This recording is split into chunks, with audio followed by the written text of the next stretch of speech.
Les aventuriers d'HubSpot by 1 minute 30 avec Gabriel Dabichouevel. Bonjour à tous, je suis ravi de vous accueillir dans un nouvel épisode des aventuriers d'HubSpot avec Rémi, mon associé. Salut Rémi, comment vas-tu ? Très bien, et toi ? Super, cette semaine on continue à discuter sur les enjeux du tourisme et on va rentrer un peu plus dans le cœur du réacteur, à savoir le système d'information des acteurs du tourisme et comment le faire cohabiter avec un CRM et en particulier HubSpot. Avant cela, je vous accueille dans les aventuriers d'HubSpot, le podcast qui vous emmène dans un voyage passionnant à la découverte du monde du CRM. Je suis Gabriel Dabichouevel, votre guide pour cette aventure et fondateur d'1 minute 30, partenaire HubSpot des entreprises ambitieuses. Notre mission est simple, vous permettre d'accélérer votre croissance client et avoir plus de leads, plus de ventes, plus de satisfaction et plus de reventes avec vos clients. Voilà, ceci est dit, on attaque le tourisme. C'est quoi les grandes composantes du SI d'un acteur du tourisme ? Il y en a beaucoup en fait dans la partie SI d'un acteur du tourisme. Je mets de côté tout ce qui est l'aspect gestion logistique, c'est-à-dire toute la gestion des gouvernantes, des ménages, des draps, de tout ce qui est, on va dire, restauration, etc., qui était un point à part entière et qui devait faire appel à ce qu'on appelle la partie Property Management System, les PMS hôteliers, mais on verra qu'il y a quand même un lien avec les PMS hôteliers sur la partie réseau. Mais au moins, la partie logistique, on va la mettre de côté complètement, parce qu'il n'y a pas tellement d'enjeux de CRM et d'expérience client dans cette partie-là. Encore que, on pourrait parler des incidents dans l'hôtel, etc., mais majoritairement, il n'y a pas trop d'enjeux de ce côté-là. On a une première partie qui consiste tout simplement à faire toute l'exposition et donc tout ce qui est l'acquisition de clients. L'acquisition de clients, c'est d'abord la connaissance client, c'est l'ADS, donc tout ce qui est ads, tout ce qui est Central Reservation Systems, tout ce qui est OTA, Online Travel Agencies, donc tous les moteurs de réservation type hotel.com, etc. Où en fait, là, il y a un vrai enjeu, c'est de pouvoir qualifier le plus tôt possible le client. On va dire que l'enjeu du prix, du positionnement prix de la chambre ou du bien ou du service à un instant T est un enjeu de yield management et donc d'un outil à part et qui est lié à ce qu'on appelle le revenu management, c'est-à-dire quel est le prix, quel est le minimum stay, quelles sont mes conditions d'accès aux offres pour mes différents clients sur mon hôtel ou mon bien de telle période à telle période, mon emplacement de camping ou peu importe. Donc ça, c'est un problème de yield, de RM. Et en fait, j'ai envie de dire, le CRM va être asservi juste pour l'assistance à la prise de réservation côté service client. Pour autant, en fait, l'acquisition des inconnus, la qualification des inconnus, le score d'appétence et le fait d'optimiser les tunnels, notamment d'acquisition, c'est un vrai enjeu CRM.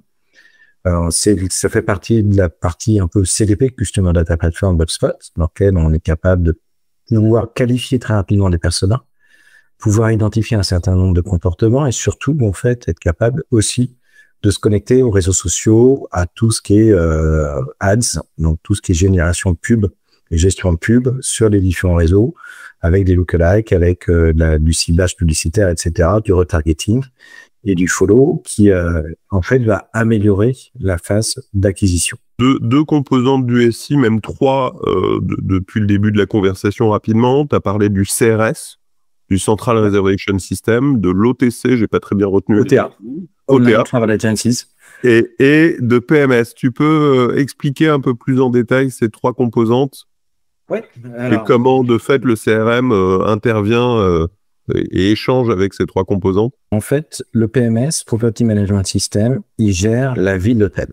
Donc, la vie de l'hôtel, ça veut dire ou la vie du camping. Donc, j'ai un camping qui a 200 emplacements, avec les localisations qui est censé avoir des arrivées, des départs. Dessus, il doit y avoir du ménage, il doit y avoir des prestations de maintenance, il doit y avoir des allers-retours qui se font. Il doit y avoir en fait du stock de matériel qui se met en place. J'attends des arrivées, donc je prépare par exemple une chambre, c'est le rooming system, donc la rooming list, donc la liste des personnes qui doivent venir. Je sais que Monsieur Poulet qui arrive à tel jour, à telle heure, il a pris 2 chambres et que c'est les chambres 205 et 206, que j'ai mes clés qui sont prêtes éventuellement, et donc ou que je peux faire en temps réel, et c'est payé, c'est pas payé, etc. Et puis derrière, il a pris petit-déj, il a pris ça, et je gère toute la logistique qui va avec. Donc mon stock, mon ménage, mon blanc, mon linge, etc. Dedans, je peux avoir des services à valeur ajoutée, le parking et autres, mais bref, c'est la vie de l'hôtel. Pour ça, en fait, pour que j'ai des gens qui viennent dans cet hôtel, il faut qu'à un moment donné ou à un autre, j'ai eu des gens qui prennent des réservations. Et donc, ces réservations, elles s'appuient sur un moteur de réservation Donc, un CRS, lui, globalement, pour une personne qui vient de tel jour à telle heure, tel bien, voici mes conditions et voici mes tarifs. Ça, c'est basé sur le yield et le revenue management. Et de dire, Monsieur Poulet, il est en train de réserver 2 chambres tel jour, telle heure, à tel endroit, et tel type de bien, tel niveau de chambre, et voilà. Et à ce moment-là, ils sont pas encore forcément inclus. Je sais juste que j'ai 2 chambres qui correspondent, qui sont disponibles dans mon hôtel. Pour que j'ai pu avoir quelqu'un qui vienne sur mon CRS, j'ai eu plein d'outils. Donc, je pense à hotel.com, je pense à tous les services divers et variés des moteurs de réservation, donc tout ce qui est online travel agencies, qui vont m'amener en fait des personnes qui vont passer soit directement sur le plan tarifaire que j'ai mis chez eux, soit qui vont me les renvoyer vers mon CRS. Mais la plupart du temps, ça va être fait directement chez eux. Et qui vont ensuite arriver doucement et gentiment vers la réservation qui va tomber dans mon PMS pour dire que Monsieur le Poulet qui arrive tel jour, telle heure. Ça, c'est ma chaîne de valeur.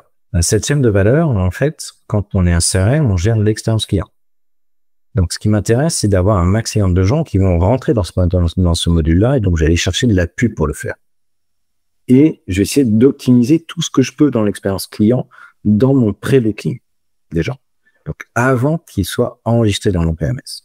Donc, c'est là où on va avoir de l'intégration par rapport aux réseaux sociaux, ne serait-ce que pour la notoriété, par rapport à la pub, par rapport à la promotion que je vais pouvoir faire, par rapport à un moteur de feed, par rapport à des choses comme ça. Je vais avoir mon CRM qui va être intégré à ces moteurs-là, de façon à m'aider à promouvoir et récupérer un maximum d'éléments de ce côté-là. J'ai la même composante côté B2B, où je vais pouvoir faire du marketing sortant. Le fait que j'ai une promo sur telle date et que j'ai encore de la place. Et donc, ça serait bien qu'ils viennent voir mon gentil CRS pour rentrer dans mon PMS et réserver des chambres. Ça, c'est la base. En termes d'acquisition, mon CRM, il va m'aider à remplir. Donc, tu as une intégration entre le CRM et le CRS, en particulier pour avoir la fin de tunnel du CRS et savoir que tes actions de paid ont apporté des clients et tu as suivi la conversion comme avec un site e-commerce, en fait. Exactement. Puis la gestion de panier abandonné, la relance du panier abandonné avec la conversion qui va avec, comme on en avait parlé la dernière fois. Et donc ça, cette première partie d'intégration dans le cycle, on va dire pré-booking, et elle est cruciale. On a une deuxième qui est le pré-stay, entre le moment où j'ai fait mon booking et mon séjour. J'ai un vrai sujet, c'est que la plupart des PMS hôteliers sont centrés sur des résas. C'est-à-dire, je prends des Opéra, des Resalis, des Isis ou peu importe. À peu près tous les PMS hôteliers sont centrés pour dire, OK, j'ai tel bien et donc j'ai tel type d'occupation avec tel type de prestation à telle date sur les éléments. Ce qui est vrai pour l'hôtel est vrai pour Airbnb, est vrai pour tous ces systèmes-là. Et donc, ils sont pas centrés sur l'utilisateur, ils sont pas centrés sur le client, ils sont centrés sur la gestion de mon bien. Ce qui pose un vrai sujet, c'est que pour pouvoir connaître en fait l'expérience client et savoir qui réserve et quelle typologie de client j'ai, est-ce qu'il est fidèle et autres, j'aurai besoin de retourner ma chaussette entre guillemets. Plein d'utilisateurs, plein de biens qui sont associés à ce qu'on appelle des PACS, donc des bénéficiaires. Parfois on a un réservataire qui est connu, on n'a pas forcément toujours les bénéficiaires connus. Et derrière, en fait, ce qui m'intéresse, c'est l'expérience de ces bénéficiaires et de ce réservataire. Donc, ça veut dire que de passer à la réservataire, c'est pas long terme, mais de celui qui a fait la réservation. Et ça, mon enjeu, il est là. C'est-à-dire que j'ai besoin de connaître, parce qu'il a pris tel bien, parce qu'il a pris tel comportement, il va avoir tel type de persona, tel type d'appétence, et donc il va être intéressé par barbecue, par exemple, pour reprendre le syndrome du barbecue quand on la semaine dernière. Un enfant. Et donc, là, il y a un vrai gros enjeu. Parce que si je veux optimiser l'expérience de mon client avant son séjour, j'ai besoin de cette partie-là. Et j'ai besoin de le connaître. Parce que c'est la seule chose que je connais lui à ce moment-là. Et comment tu retournes la chaussette alors? En fait, la plupart de ces systèmes hôteliers sont assez pauvres en API. Même s'il existe des contre-exemples. Ou assez pauvres, en fait, ça veut dire qu'il y a beaucoup de consommation d'aller chercher tous les dossiers et surtout, en fait, de pouvoir reprendre la main en termes de gouvernance dans l'expérience client liée à ces systèmes-là. Qu'est-ce que j'appelle reprendre la main? La plupart des PMS sont eux qui vont envoyer les confirmations. qui vont envoyer les relances pour paiement parce qu'on n'a eu que les AR, et qu'il faut payer un peu plus que les AR avant l'arrivée. Qui vont envoyer le PRS qui fait ça, c'est le PMS. Et c'est le PMS qui souvent le fait. Et en fait, ça pose un vrai sujet, puisque le PMS, il est un système qui est très orienté gestion. Donc, un système plutôt pauvre en expérience client, pauvre en fonctionnalité d'expérience client. C'est pas son métier, c'est logique. C'est comme si on demandait à un logiciel de caisse de faire des jolis tickets. C'est pas son métier. Ça, il se focus pas là-dessus.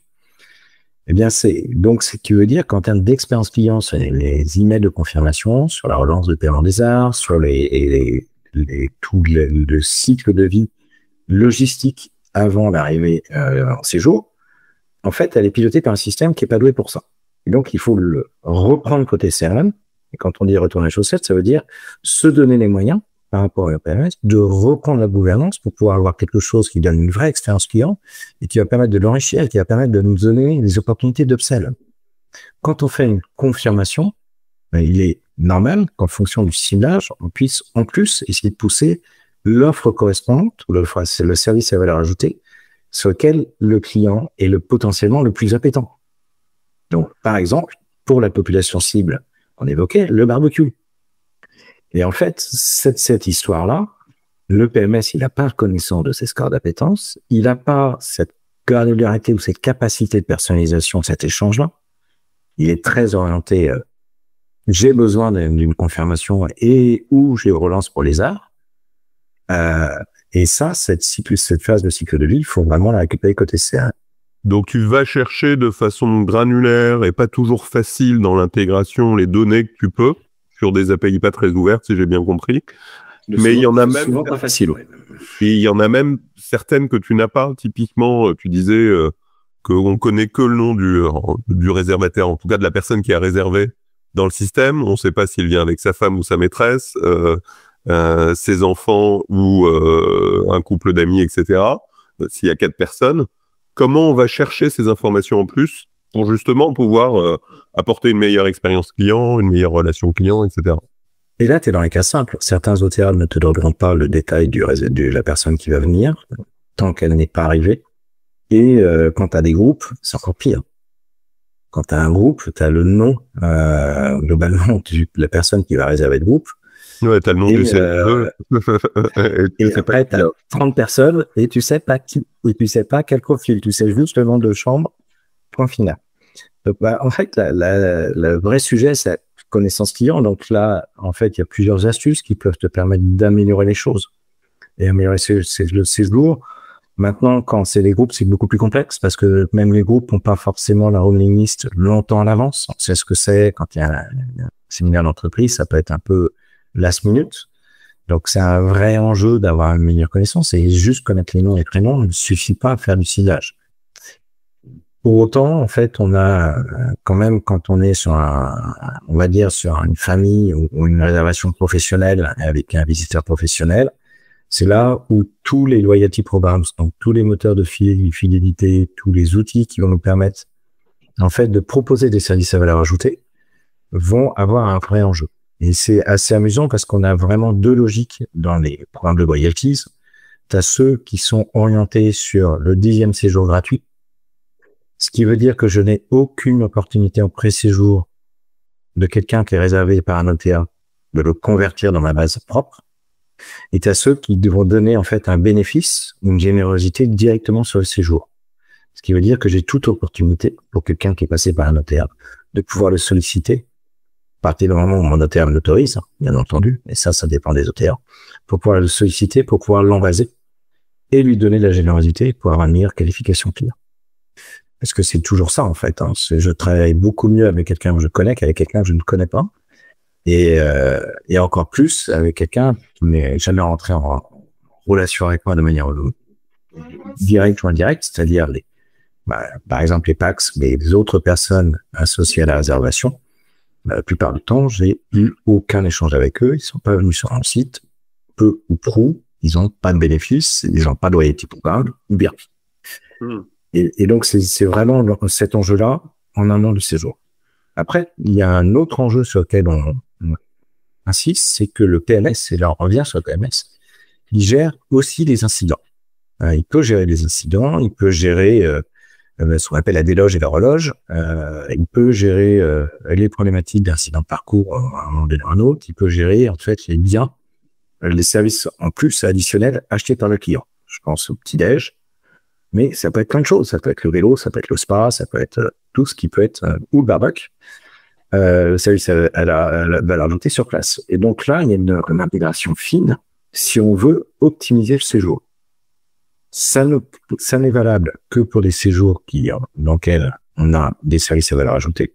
C'est-à-dire, si on est sur des, j'ai envie de dire, sur un hôtel en pension complète où tu peux réserver qu'une seule nuit et que t'as pas de service à valeur ajoutée, t'as pas de location de tennis, pas de location de vélo, tu vas pas faire grand-chose en observe.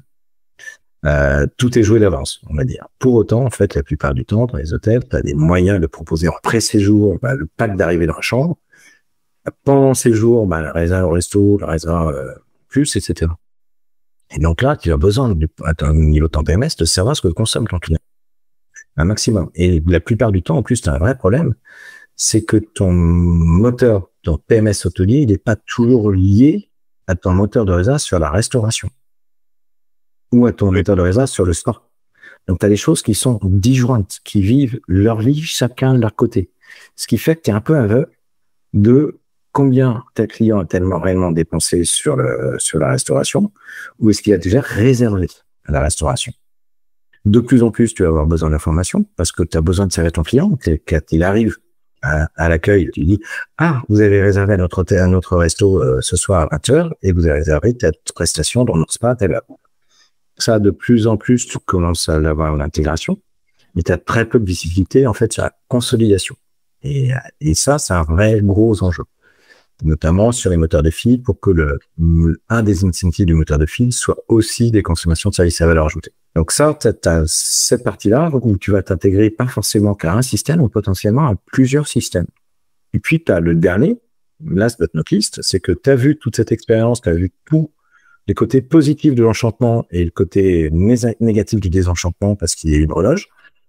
Et là, tu vas gérer en fait aussi la satisfaction client post-séjour. Et donc, tu vas aider en fait le travail de la gouvernante ou le travail de directeur hôtelier ou de directrice hôtelière au moment où on va pas te serrer la main au moment du départ. Tu vas l'aider aussi à l'expérience en fait post-séjour par une qualification, par justement la gestion, on en parle très souvent, le syndrome du directeur hôtelier qui te serre la main même si tu as passé un séjour exécrable, ce qu'on disait l'autre fois. Eh bien ça, en fait, même si on ne peut pas faire l'équivalent d'un point de vue CRM, on peut quand même y travailler de façon à avoir une capacité d'écoute, être capable de le rappeler éventuellement derrière et toujours minimiser ce désenchantement. Et minimiser le désenchantement, c'est minimiser l'impact négatif sur la notoriété de marque, potentiellement sur le réseau, ça minimise le taux de détracteurs, ça minimise le taux de churn, ça minimise beaucoup de choses d'impact négatif. Et malheureusement, en fait, on sait que dans l'hôtellerie, un impact négatif, il est lourd. Ouais, tout à fait. J'en ai vécu l'expérience, mais c'est pas le lieu pour en discuter. Est-ce que tu veux ajouter... Si, attends, vas-y, raconte. C'était à Dubaï. Est-ce que tu veux ajouter quelque chose par rapport à tous ces enjeux d'intégration ou est-ce qu'on a couvert l'ensemble du spectre avec le prestay, enfin la résa, le prestay, le post-stay? En fait, il faut être très pragmatique. Tout ce dont on parle, ça peut paraître très complexe de prime abord. Il y a heureusement certains PMS hôteliers qui sont plus ouverts que d'autres. Et il y en a certains dans lesquels le degré de complexité est relativement faible. C'est-à-dire qu'on peut avoir en fait des projets très pragmatiques, court terme, qui ont une vraie valeur ajoutée. Et ça, en fait, il faut toujours être très terre à terre dans ces projets-là. On sait mesurer très concrètement, mathématiquement, l'apport de chacune des actions qu'on met en place. Et donc, on est capable, de manière très, très terre à terre, de savoir quelle action il faut mener et quand il faut la mener. On n'a pas besoin d'avoir, en fait, un CRM holistique. On n'a pas besoin de penser qu'on va révolutionner l'expérience client juste par CRM. On a juste besoin, de manière très terre à terre, de se dire que j'ai moyen de piloter l'enchantement aussi par la data pour optimiser mon enchantement et mon revenu. Et c'est ça le cœur du débat. Moi, je voulais rajouter quelque chose dont on aurait dû parler au début et qu'on mettra peut-être au début grâce à la magie du montage. C'est de dire que tu as été CTO d'une chaîne d'hôtels, donc d'où le fait que tu connais ça très bien.